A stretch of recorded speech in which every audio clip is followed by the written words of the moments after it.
Partons retrouver en Israël l'une de nos équipes qui sont déployées partout sur le terrain où cette guerre se joue.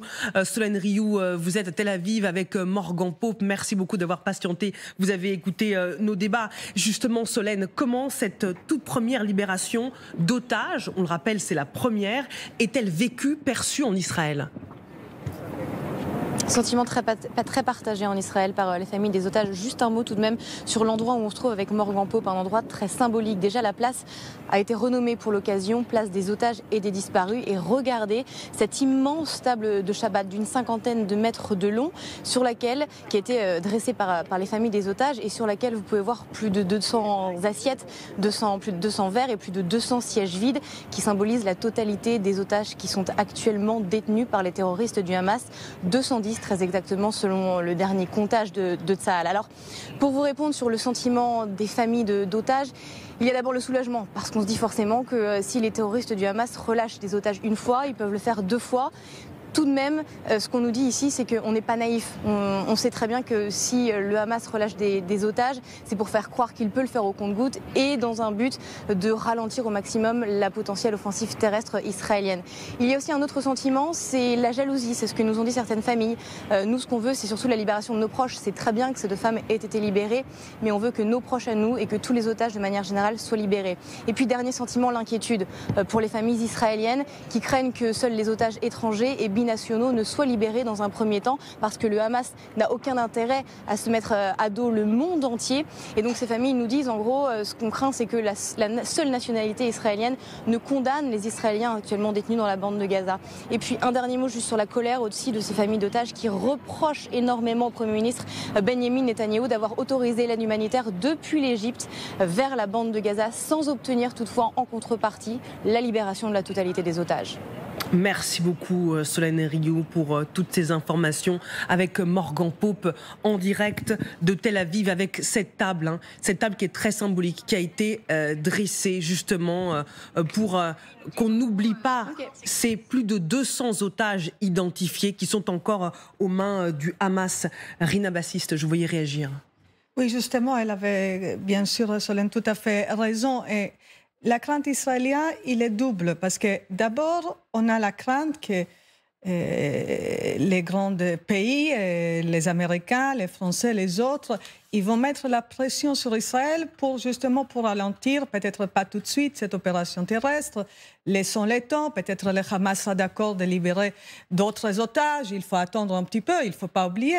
Israël a mis déjà plus que 300 000 personnes en attente, qui attendent. Et il y a une limite aussi. Je veux dire, on ne peut pas attendre que ces gens-là, ils vont rester comme ça. C'est des gens qui ne sont pas soldats dans le temps normal. Maintenant, ils sont prêts à partir. À un certain moment, le gouvernement israélien, il faut que le gouvernement prenne la décision. Ça, c'est une chose. Et la deuxième chose, c'est bien sûr aussi la crainte de la presse internationale, parce qu'on connaît ça dans le monde, comment ça se passe. On a vu ça en Afrique. D'abord, la presse internationale s'intéresse aux otages, aux ressortissants de grands pays. Et au moment où cette question est, entre guillemets, terminée ou résolue, l'intérêt international va baisser. Et ça, c'est quelque chose qui inquiète Israël, parce que, bien sûr, c'est un outil, cette pression internationale sur le Hamas, c'est un outil important. Si la presse, si les grands États s'intéressent moins, là, Israël sera en difficulté. Voilà, c'est l'une des manœuvres du Hamas. Général Chauvency, vous qui avez donc travaillé sur le Qatar, pourquoi les Qataris jouent les médiateurs dans ce conflit ? Bon, d'abord, le fait d'accueillir les chefs du Hamas, chefs politiques du Hamas depuis 2012, à la demande des Américains, ne l'oublions pas, leur donne quand même un accès direct. Ensuite, je crois que c'était évoqué tout à l'heure, il y a quand même une accointance politique, au sens, le Qatar et le Hamas, d'abord sunnites, mais aussi frères musulmans, n'oublions pas. Et puis, quand même, le Qatar, au point de vue politique, il est quand même pour un changement de régime au pluriel, au sens qu'il évoque quand même un islam politique, pas violent, pas terroriste, il faut bien être clair, mais un islam politique, c'est-à-dire une gestion des pays arabes d'une manière différente. Ça, c'est vraiment ce qu'ils veulent faire.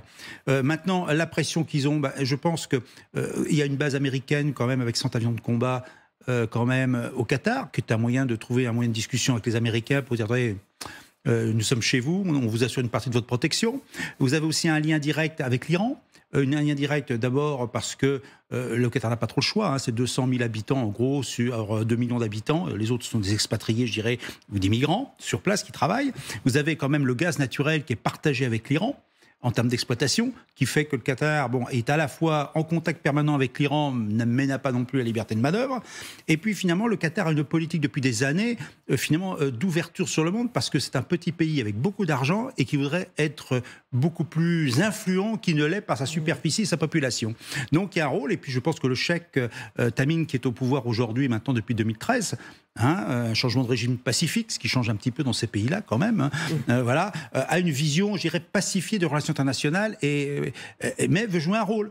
Et remarquons quand même qu'effectivement, dès lors que vous avez des accointances, entre guillemets, je dirais, politico-religieuses, avec un islam pas forcément rigoriste, mais rigoureux.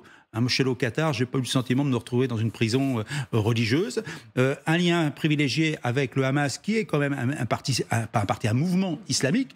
La seule différence, quand même, c'est que c'est un mouvement terroriste. Donc, effectivement, on peut se poser la question, est-ce que le Hamas est soutenu par le Qatar au terme de terroriste ? Non.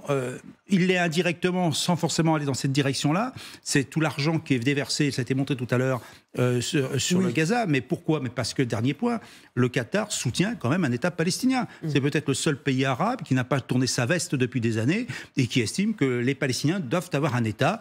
Donc il a permis, avec l'aval d'Israël, ce qu'il ne faut pas oublier, que les fonctionnaires de la bande de Gaza soient payés, qu'il y ait du carburant pour faire fonctionner la centrale thermique, pour l'électricité, que les convois se passent, et je crois qu'il y a un émissaire permanent du Qatar, d'ailleurs aussi dans la bande de Gaza. Donc, je ne dis pas que le Qatar est tout blanc, hein, absolument pas, mais on n'est pas dans une vision, je dirais, agressive, on est, je dirais, dans une vision politique de la chose, et je dirais qu'à la limite, on peut parfaitement comprendre que le Qatar soit pour un État palestinien, parce que c'est ce qu'on dit depuis tous sur les plateaux depuis 15 jours.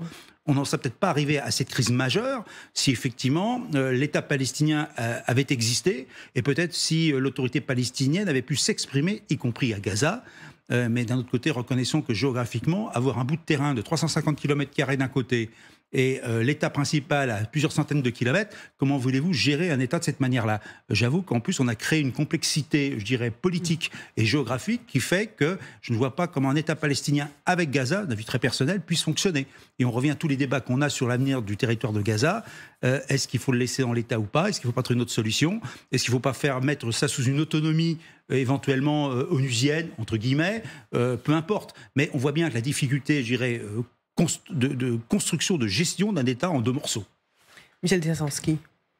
Je pense qu'aujourd'hui, la pression ne va pas retomber. Si je devais rassurer, entre guillemets, les Israéliens, je pense qu'avec ce qui est en train de se passer sur le front nord et ce qui est en train de se passer au Golan, je pense que la question de l'infléchissement et de l'intérêt international ne va pas s'infléchir.